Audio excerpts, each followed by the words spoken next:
let me take this time to share a bit of my thoughts um, with you, my people.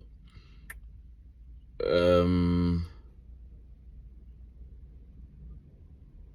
you know, there's a lot going on. If you pay attention to mainstream media and social media, you will see that there's a lot going on. And within the lot that is going on, we are being directed. Our focus is being directed to certain issues.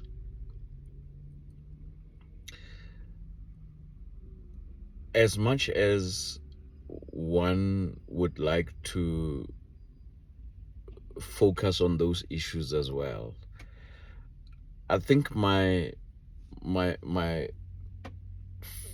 my focus and my main concern is more on the things that are not getting attention, that are not receiving attention. Now, there is this thing about the independence of the Western Cape that is not getting attention that it deserves. We know that there has been a number of incidents where certain foreigners, certain settlers who have acquired citizenship of South Africa, who have a generational legacy of having acquired the South African citizenship unlawfully, illegally, after imposing their own laws on us. And these very settlers who have a history, generational history, of preferring to live better lives at our expense, they have done so generationally, and they continue to do so. One would have expected, or should I say, I expected that post 94, the government of President Mandela, the so-called black government, would have seen the need to ensure that there is a redress of the past mistakes, if we are to call them mistakes. I call them injustices. But of course, as much as it is called conspiracy theory, call me that conspiracy theorist if you like, the Mandela that walked out of jail, to me, is not the same as the Mandela that went to jail. And as such, I'm not surprised why, even with the claim of having spent 27 years in jail, the Mandela that came out of jail saw nothing wrong in ensuring that there is a redress. Now, with that decision, with that comfortable position that Mandela and his comrades in the African National Congress decided, they did not just delay revolution. They extended conquest. They extended colonialism. They extended apartheid. They extended extraction. That is the reality that we're facing. And until such time that we as a people produce a dictator who is going to assume political office and dictate in the best interest of the indigenous people of this country, and by extension, dictators who will do so for the rest of the continent. Until such time that happens, until such time that we understand that what really works is an eye for an eye. What really works is for confrontation against confrontation.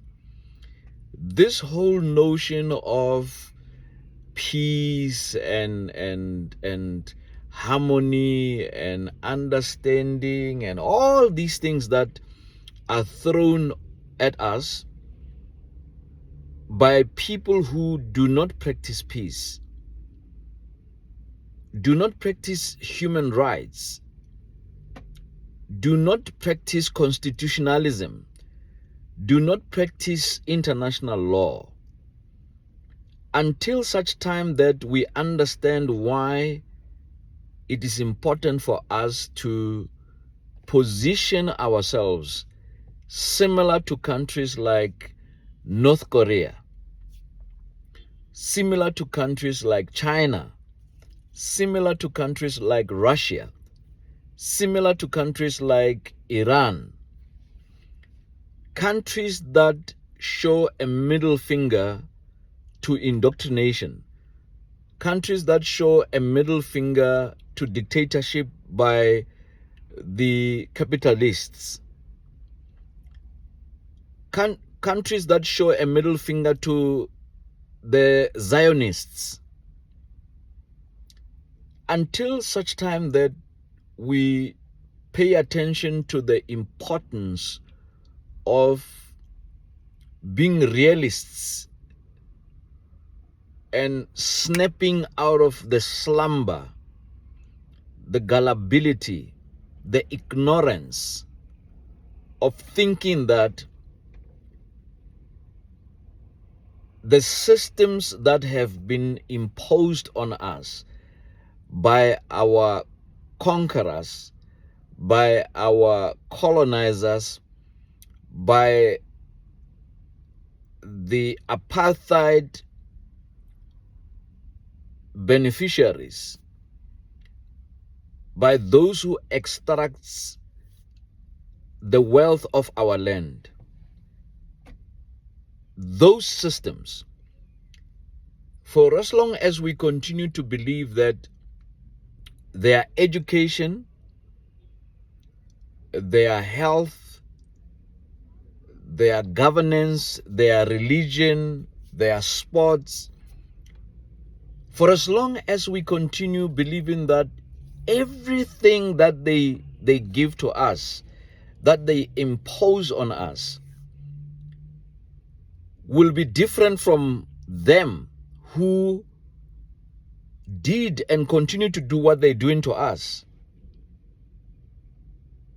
Until such time that we get to that point, there's no future for us. There's no future for South Africa. There's no future for Africa. There's no future for a black person. I don't care where you find yourself as a black person. You can be in a supposed country like South Africa, and you think that an identity document makes you the owner of the country, whereas the laws imposed on us says in order to call yourself an owner, you have to have this piece of paper that evidences the fact that you are an owner.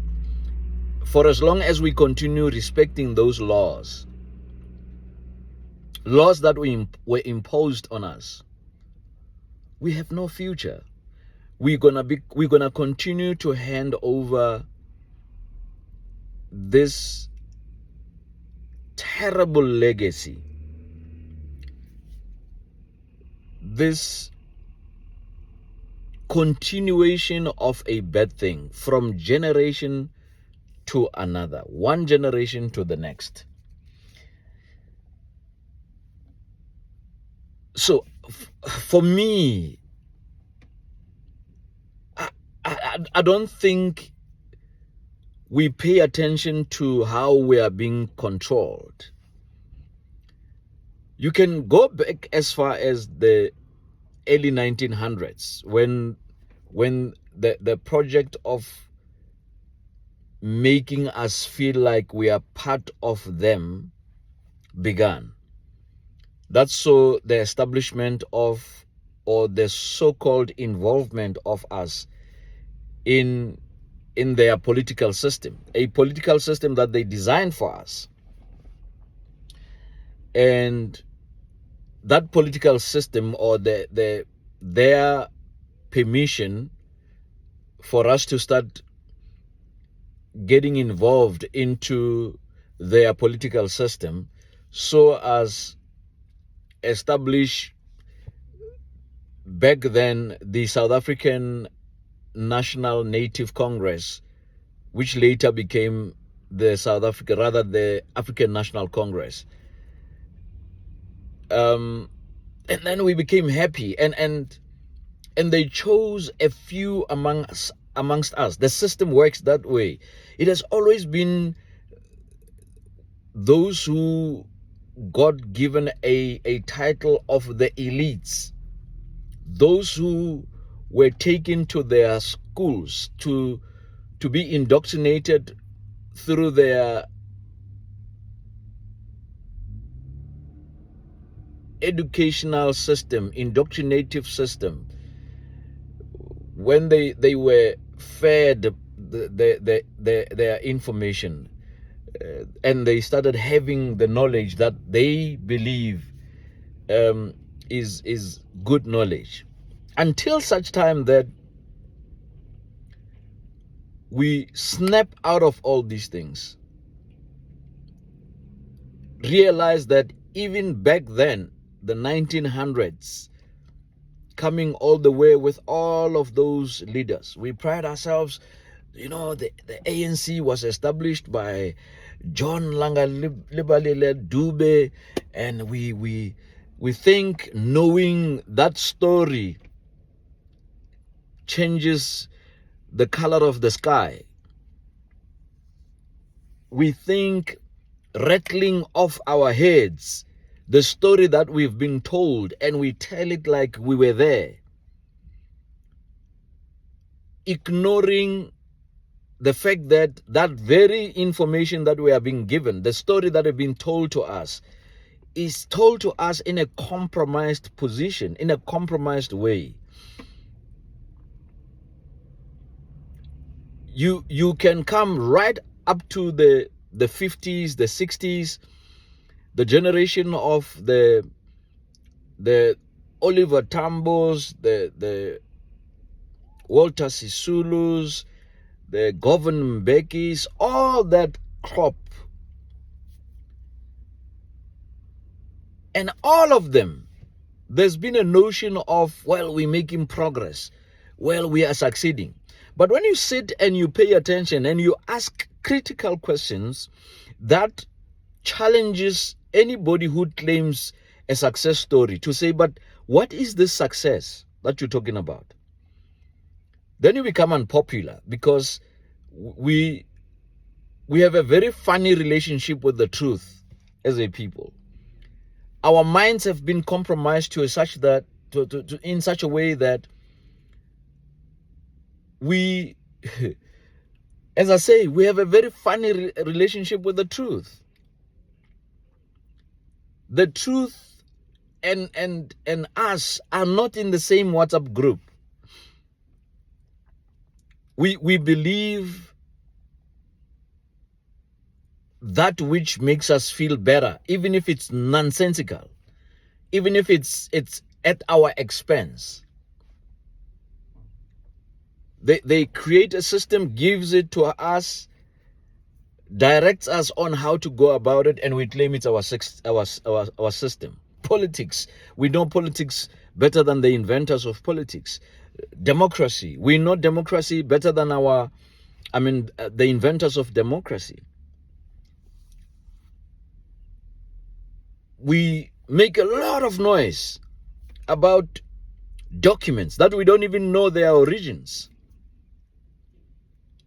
We are the ones who supposedly drafted the Freedom Charter. When you do proper research, poking serious questions to the people that claim that, you realize this is a lie. This is a document that was handed over to us and the elites amongst us, because they have been projected, they've been given a space to project themselves as better than others. Then they claim that they are the ones who penned down the Freedom Charter. And they get embarrassed when beneficiaries of the system come out and say, watch out, don't claim to have done this because we have done it. Fast forward to 94, CODESA talks an agreement. We don't want to talk about it. We claim to want freedom. Freedom that included freedom of speech, freedom to access of information that has everything to do with us as a people. We didn't want things to be hidden from us. We inherited the system, and we still have non-disclosures of sort, classification of information. To this day, we don't know. It hasn't been disclosed. The truth hasn't been told about what happened at CODESA. And you have some of the elites, those who benefit from the crumbs that they get from our colonizers, our conquerors, the extractionists, those who are used as the tools to protect the means of production, to ensure that our wealth is taken out of our land and taken straight to the ports so that it goes to across the oceans. Those people amongst us, they're the ones who claim all of these things. Those who claim that the 1996 Constitution was written by us. But the very same people who claim they are the ones who wrote the Constitution can't even respect the same Constitution. They don't even know how to relate to the very document that they say they produced.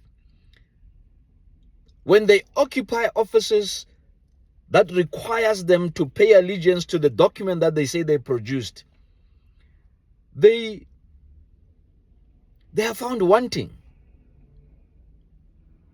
It's beyond embarrassing. Now, I'm not a politician. I don't wish to be one, because the political system currently was not invented by us, was not produced by us. So I wouldn't want to be part of something that ensures the justification for a continuation of a bad system. But I wish I could amass the kind of support, the kind of following that these people amongst us that are so gullible to be used the way they are used, the people that call themselves leaders and we sing after them that they are leaders. I wish I could have that kind of following. Because trust you me, South Africa, if I was to be in the position that Mandela occupied, the position that Mbeki occupied, the position that Motlanthe occupied, the position that Zuma occupied, the position that Ramaphosa is occupying, I would become that one person, that one human being, that one patriot that this country needs. And that patriot must be a dictator who will dictate in the best interest of the peoples of this land, the indigenous people of this land. And may I also say, amongst the peoples who come from across the oceans, the real foreigners, the settlers, amongst them, who after many years, decades, got born here, there's a few of them. I associate with some of them who we refer as white people. There's a few of them who are against the system that was brought here by their forebears. So amongst them, there are people who do not agree to the conquest, do not agree to the colonialism, do not agree to apartheid, do not agree to extraction. The same way that amongst us, the indigenous people, there are people who believe and agree with the systems from across the oceans. People who support conquest, people who support colonialism, people who support apartheid, people who support extraction. Some of them are supposedly the wealthiest people because they've been given crumbs. And if you put crumbs together, they can create slices of bread at the expense of your people. We call them the wealthiest people, the richest people. And what do they do with this wealth? They do what the system taught them to do, which is do anything and everything at the expense of your people. Live opulently while your people suffer. That's what they do. So I'm calling for, it doesn't have to be me, but trust you me, if I'm to be given that opportunity, I'll grab it with both hands. I don't care whether they kill me or not. We need a dictator who will tell the conquerors, the colonizers, the extractors, the apartheid beneficiaries, who will tell them, you can go to hell. Who will look in the eyes of Americans, who will look in the eyes of the Europeans, who will look in the eyes of anybody across the world who says, if you want us to live our lives according to your dictates, then you can go to hell. Because we as a people of this motherland, we have no history of having been anywhere in the world to inflict pain, suffering in any nation the way that other nations have done to us. So we need to do what Vladimir Putin is doing for his people. We need to do what the Iranian regime is doing for its people. We need to do what Kim Jong-un is doing for his North Korean people. We need to do that. And we have that capacity. We just don't have the leadership. We don't have the people who have what it takes. Apart from all these who talk day in, day night. Those who occupy these positions fail to do anything that makes sense, come out of these positions and make noise. We don't need those. We don't need those who will work together deputize one another. After the other one has left office, the one who was deputizing him takes over, start talking about ridiculous things as if they were not part of those ridiculous things. We don't need that. We need people who will be honest. Rather, we don't only need people who will be honest. We don't only need people who will be truthful. We need people who will be transparent in their truthfulness, in their honesty. Even if it compromises them, because it's not about an individual, it's about the people, it's about the generations that comes after you. We suffer today because of the mistakes of those who came before us, and those who will come after us are going to suffer because of the decisions, the choices and decisions that we are making and taking now. And this is where I'm coming from. So you can take to the streets as much as you like, sing, yell, throw stones, destroy yourselves, create hate, do all these crazy things that we do to one another because we think we know. We can sit in parliament, haggle each other, ridicule each other, do all of these things that we do. We can go to courts in the name of academia, as lawyers, as prosecutors, as magistrates, as judges, and argue intellectually all we want, while we see how much pain we are being caused. But our intellectualism does not get us to a point where we stand for our people. We can do all of those things. They're not going to help. They haven't helped. They have no history of helping. That's why we are in the situation where we are.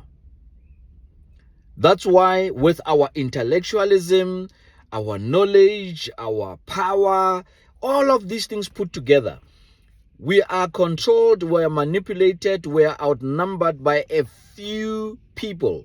A number of people outsmart us. That speaks volumes about us as a people. Let me not go further than this.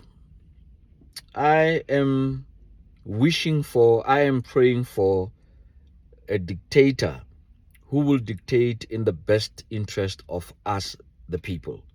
A dictator who will dictate in the best interest of humanity.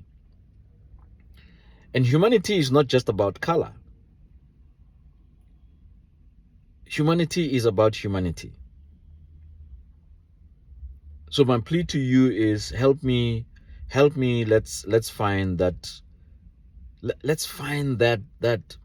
dictator. I think that dictator who will dictate in the best interest of our people, who will dictate in the best interest of our humanity, is the kind of a leader that we need.